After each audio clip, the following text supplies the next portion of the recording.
సమాజంలో మహిళల పట్ల అకృత్యాలు పెరిగిపోతున్నాయి. బయట ఉన్న కామాంధుల కారణంగా ఇబ్బందులు వస్తే న్యాయ పోరాటం చేయొచ్చు. కానీ అగ్నిసాక్షిగా 3 ముళ్ళు వేసి 7 అడుగులు కలిసి వేసిన భర్త శాడిస్ట్గా మారితే ఆ స్త్రీ తన కష్టం ఎవరికి చెప్పుకోవాలి?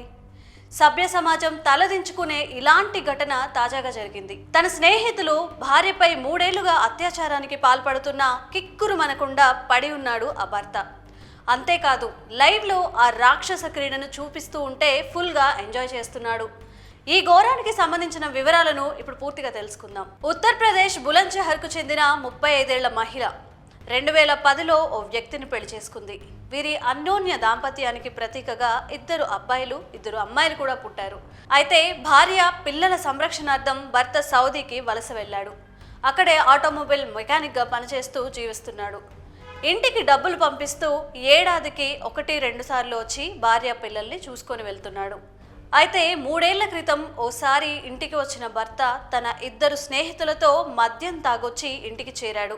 ఆ రోజు అతను పడుకోగానే వారిద్దరూ ఆయన భార్యపై అత్యాచారానికి పాల్పడ్డారు.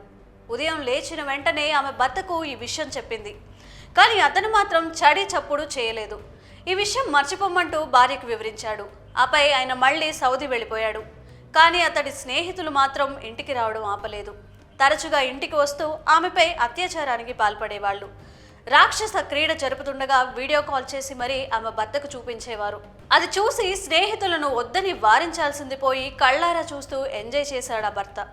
ఇదే విషయమై భార్య అతడితో గొడవ పడగా వారు తనకు డబ్బులు ఇచ్చే ఇలా చేస్తున్నారని చెప్పాడు.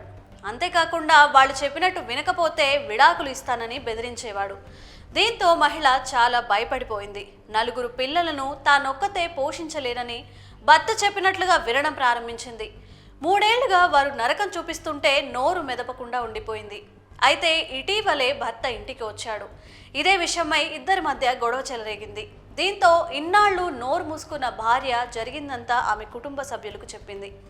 ఇలా తన సోదరుడితో కలిసి భర్త అతడి 2 స్నేహితులపై పోలీసులకు ఫిర్యాదు చేసింది. కేసు నమోదు చేసుకున్న పోలీసులు దర్యాప్తు చేస్తున్నారు. ప్రస్తుతం మహిళ 1 నెల రోజుల గర్భవతి. అయితే ఈ గర్భం ఎవరి వల్ల వచ్చిందనేది కూడా ఆమెకు తెలియకపోవడం మరీ దారుణమైన విషయం. మరి డబ్బు కోసం భార్యపై ఇంత నీచానికి పాల్పడ్డ ఆ నీచుడికి ఏ శిక్ష విధించాలి? మీ అభిప్రాయాలను కామెంట్స్ రూపంలో తెలియజేయండి.